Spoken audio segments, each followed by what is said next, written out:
Të nderuar shikues, ne u rikthyem për pak drejt për drejt sërish në studion e Ditarit. Tashmë jemi me të ftuarin e radhës, është zoti Arbër Zaimi, anëtari i kryesisë Lëvizjes Vetëvendosje, shumë aktiv nga Tirana, por tashmë prej vitesh jeton dhe vepron në Prishtinë.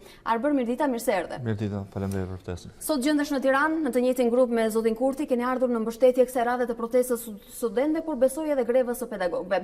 Pse ky vendim për qenë sot këtu? Lëvizja Vetëvendosje në vazhdimsi prej fillimit të draftimit projekt ligjit për arsimin e lartë e ka paraqitur mbështetjen e saj për të gjithë ata që kanë kritikuar këtë ligj të arsimit të lartë. Në programin e vetëvendosjes, në programin qeverisës, në alternativën e qeverisë të vetëvendosjes, ne kemi opsionin ton për arsimin e lartë, për universitetin publik falas, dhe kërkesat e studentëve që u parashtruan protest gjenë zgjidhje në programin ton politik. Ne mendojmë që partitë e tjera politike qeverisë në Shqipëri apo në Kosovë apo dhe në vende të tjera duhet kenë një zgjidhje programatike të tillë si kjo që kemi ne. Pra për arsim publik falas. Pra ka një parafrim të qëndrimeve dhe kërkesave. Ne pajtohemi me kërkesat e studentëve dhe ne mendojmë që studentët kanë të drejtë protestojnë për sa kohë ekzistenca e tyre qoftë në jetën e përditshme, po qoftë dhe sidomos si student, po bëhet shumë e vështirë me tarifat në rritje dhe me përkeqësimin e cilësisë të arsimit lartë dhe po ashtu me vështirësinë për gjetur punë me diplomën që merr nga ky arsim që gjithmonë më shumë po përkeqësohet. Dhe si është pritur sot vetëvendosja në auditorët e Tiranës? Sot në orën 10 ka qenë i ftuar në ambientet e Fakultetit të Shkencave Sociale, ka qenë i ftuar nga studentët zoti Albin Kurti.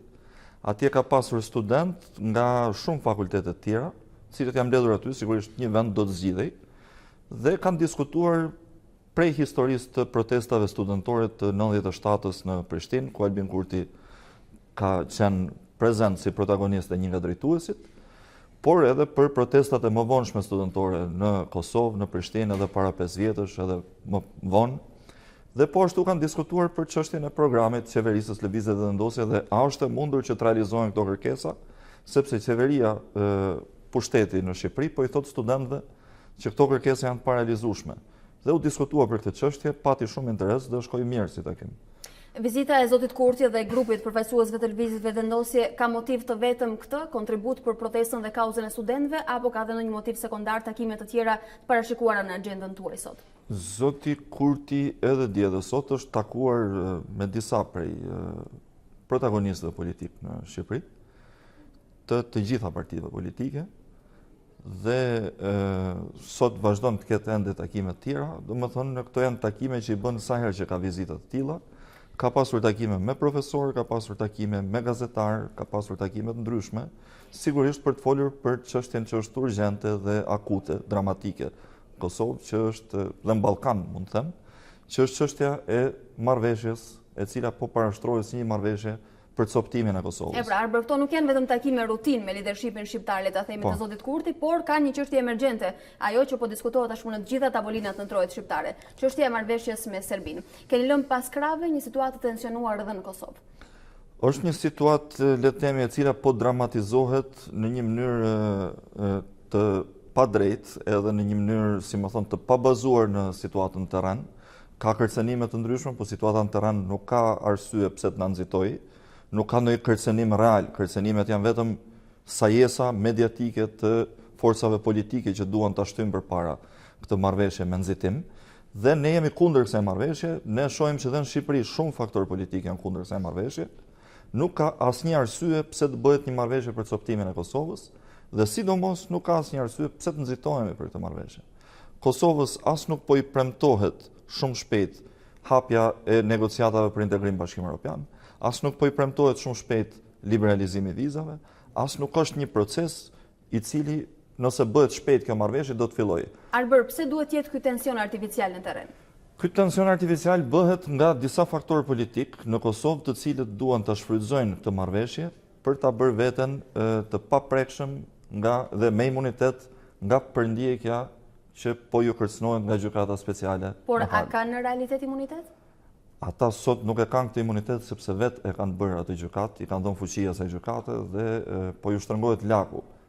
Padrejtësitë të mëdha, të cilat i kanë bërë, varfërimi i popullit dhe korrupsioni, ka bërë që as populli mos t'i mbrojmë ata nuk e kanë më as mbrojtjen popullore, përkundrazi ato forca politike janë në rënje të lirë edhe në mbështetje në sondazhe, Fatkeqësisht po shohim nga Shqipëria një nxitim nga Shqipëria zyrtare, nga kryeministri, një nxitim për ta mbështetur këtë marrëveshje. Unë mendoj që nuk ka pse, as Shqipëria nuk ka pse të nxitohet. Ne nuk kemi ndonjë borxh ndërkombëtarisht apo regionalisht as Serbisë, as në një vendi tjetër, as Kosova, as Shqipëria. Marrëveshja do të vijë kur të piqen kushtet që të jetë një marrëveshje e drejtë. Kushtet të cilat po thoni se nuk janë pjekur në këtë moment. A besoni vërtet ju si Lëvizje Vetëvendosje se kryeministri shqiptar zoti Rama po shërben si një ndërmjetësues për këtë që quhet marrëveshje historike me palën serbe e që duket jetë në dëm të Kosovës? Unë mendoj se zoti Rama po i huq momentet gjeopolitike. Ai ka bërë një gafë të madhe kur ka dalë në fushatën zgjedhore amerikane kundër presidentit i cili fitoi zgjedhjet, Donald Trump, ka dalë në kundër fushatë. Dhe sot në një moment kur ka një, le të themi, paqëndrueshmëri në linjën e politikës jashtme amerikane, po ndryshojnë shumë shpesh edhe këshilltarët e shtetit, edhe sekretarët për mbrojtje, edhe sekretarët e shtetit, në këtë moment zoti Rama po zgjedh që të mbajë një linjë e cila është një linjë që shkon në favor të zotit Putin, edhe në favor të interesave të Rusisë. Dhe këto janë pasoja që duhet të mbajnë me shpatullat tokat shqiptare, kësaj radhe Kosova? Që ta kryej. Rusia ka interes që të stabilizohet një precedent të ndryshimit kufijve në linja etnike, jo vetëm për shkak të veriut Kosovës, po edhe për shkak të çështjeve në Ukrainë, Gjeorgji e kështu me radhë, por edhe Ballkani është shumë i rrezikuar nga kjo, Bosnia kështu me radhë, dhe ne po ja japim këtë precedent, por pse?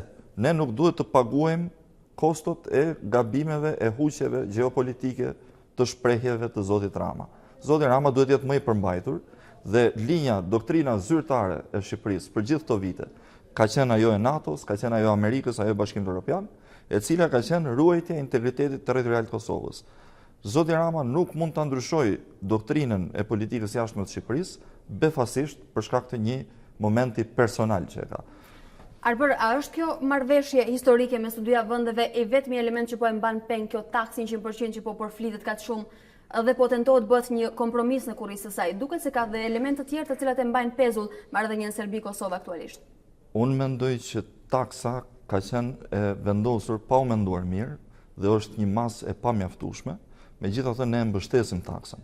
Ajo çfarë duhet ndodhë është reciprocitet me Serbinë, siç ndodh midis çdo dy vendeve të pavarura dhe sovrane. Çfarë duhet nënkuptojmë me reciprocitet? Ka thënë zoti Haradinaj. Reciprocitet me Serbinë do të thotë bllokim i marrëdhënieve tregtare për sa kohë që Serbia nuk e njeh Kosovën.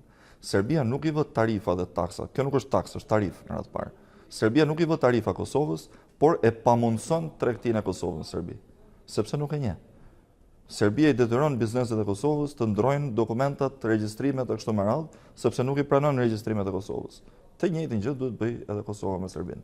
Nuk është çështje tarifash. Ndërkohë që parashikimet flasin se në tavolina mund vi një pakt mes Serbisë dhe Kosovës i ri, hartuar me disa kushte të reja, të cilat edhe mund të jenë disfavorizuese.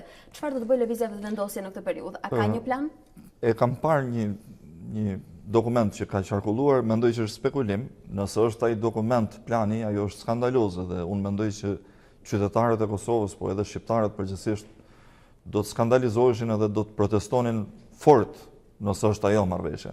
Sepse ajo marrëveshje e vendos Kosovën pastaj në një fazë shumë afatgjatë peng të Serbisë. Unë përveç se mendoj që ai plan është spekulim, unë mendoj që asnjë marrëveshje nuk mund të na vendos para faktit kryer. Çdo marrëveshje në një republikë parlamentare siç është Kosova duhet të diskutohet fillimisht në parlament dhe pa marrë miratimin e një shumice decisive të parlamentit. Pra, të paktën 2/3 ose 3/5 do të ishte më mirë. Ajo marrëveshje nuk mund të kalojë me një qeveri apo me një pushtet i cili nuk e ka as 50%. Cilat janë verdiktet rënduese të atij plani shkurt?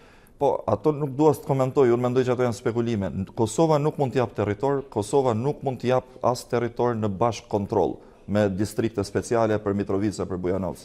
Siç po thuhet, këto të dy janë qytete shqiptare. Sot është përvjetori i masakrave serbe në Mitrovic dhe i spastrimit të mbi 12.000 shqiptarëve nga Mitrovica. Unë të falenderoj që ishte sot me ne në studio. Faleminderit dhe juve për ftesën.